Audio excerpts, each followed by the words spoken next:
Welcome to the deep dive. Today we're tackling a really fascinating piece of ancient history, the Mauryan Empire. The big one. Huge! And trying to get your head around an empire from, what, millennia ago, it really is like putting together this vast ancient puzzle. Yeah, definitely. Lots of fragments, scattered sources. Exactly. So our mission today is to try and cut through some of that, historical dust, sift through these important texts, and pull out the most, well, maybe surprising or vital bits of information. And these sources really do give unique glimpses, sometimes quite unexpected ones, into their world politics, daily life, the whole lot. So maybe you can give us a quick rundown. What are the main sources we'll be digging into? Sure.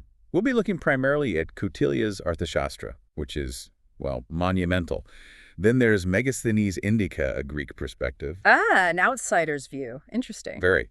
Plus, Visakadatta's play, the Arthshastra, and a whole range of other supporting works, Buddhist texts, Jaina traditions, the Puranas. So a real mix. Absolutely crucial to get that mix, Yes. for a fuller picture. Different angles are key. Okay, great. Let's start with that foundational one then, Kautilya's Arthashastra. Kautilya, also called Chanakya or Vishnugupta, right? That's the one. And he was, well, apparently central to Chandragupta Maurya getting into power, setting up the empire. So what is this Arthashastra? Is it just a book about politics? It's much more than that, really. It's an ancient Indian Sanskrit text, yes, but it's incredibly comprehensive. Think of it as a manual on statecraft, economics, military strategy. Wow, okay. Yeah, it covers pretty much everything a ruler needed to know. Governance, ethics, how to pick ministers, law, civil and criminal markets, trade, diplomacy, war. It's all in there. That's incredibly detailed. It really is. And the discussions on diplomacy and war are particularly detailed. But one thing that often surprises people is the focus on, well, intelligence gathering. Spies. Spies. Really? Back then. Oh, yes. Kautilya talks extensively about using a network of spies, informants, not just for foreign threats, but to keep tabs on officials, even the general public. It suggests a state very concerned with control. Huh.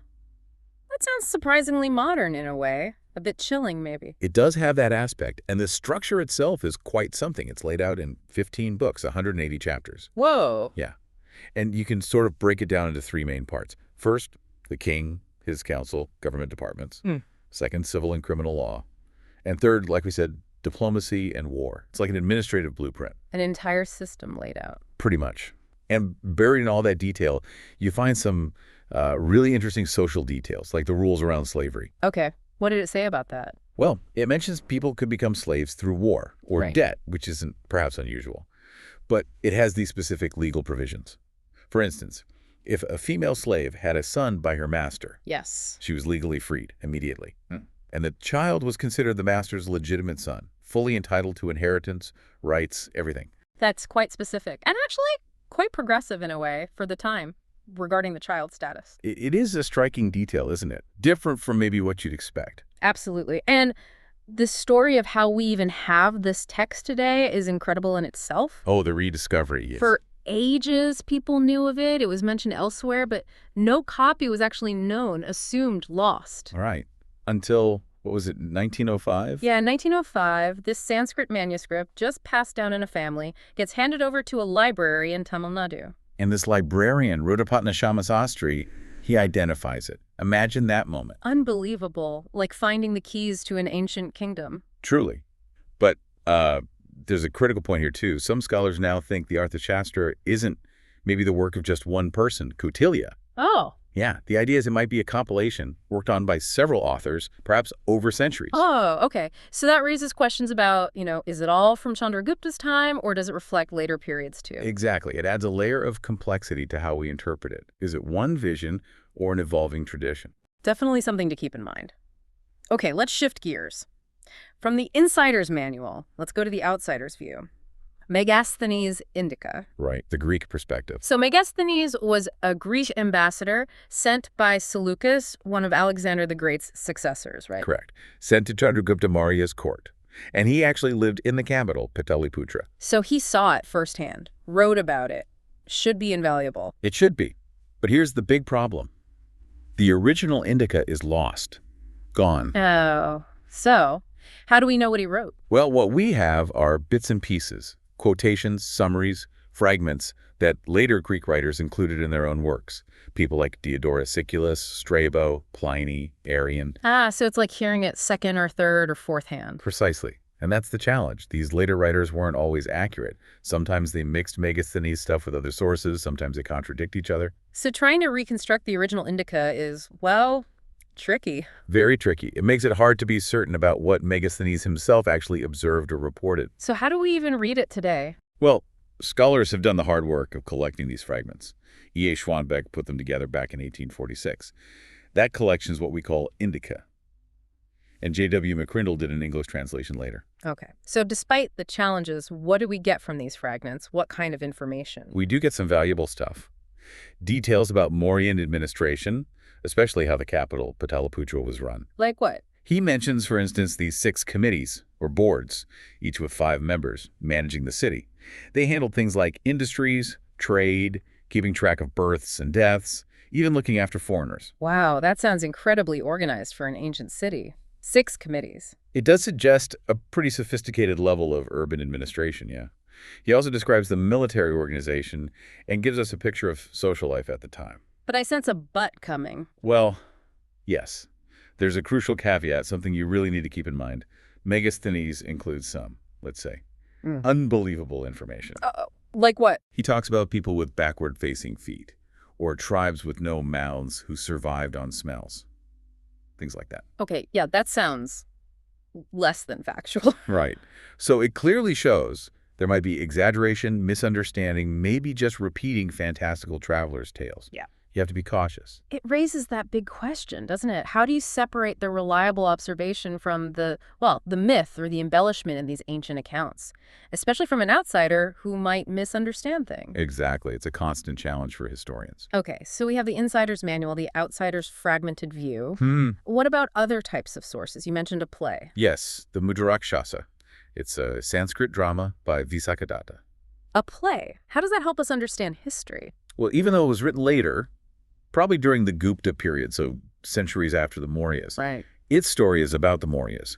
It vividly dramatizes how Chandragupta, with Kautilya's cunning help, overthrew the Nanda dynasty to establish his own rule. Ah, so it gives a narrative account of that power shift. Exactly. Yeah. And it also paints a picture of the socioeconomic situation under the Mauryas.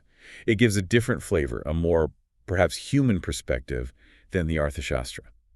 Interesting. And you mentioned other literature, too. Buddhist, Jaina, Puranic. Absolutely. The Mauryan story isn't just in these main texts. It echoes through lots of later traditions. So how do they add to the picture?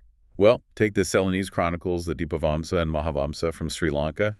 They're Buddhist texts. Okay. They're incredibly important for understanding Emperor Ashoka Chandragupta's grandson. They focus on his conversion to Buddhism and his massive role in spreading the religion, especially sending missionaries to Sri Lanka. So they give us the religious angle, Ashoka's impact. Precisely. Then you have other Buddhist texts too, the Jataka stories, the Ashokavadana, Divlavadana. They all contain mentions or stories related to the Mauryas, especially Ashoka. And the Puranas, are they Hindu texts? Yes, the Puranas are a vast collection of Hindu texts. And crucially for historians, they often contain genealogies, lists of kings. Ah, so they help with the timeline. Exactly. They provide lists of Mauryan rulers, their supposed reign lengths.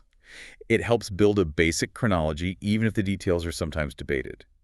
There's also Jaina literature, like Hemachandra's Purashishta Parvan, and even later Sanskrit works that reference the Mauryas. It sounds like a mosaic. Lots of different pieces, different types of sources, different time periods even. That's a great way to put it, a mosaic.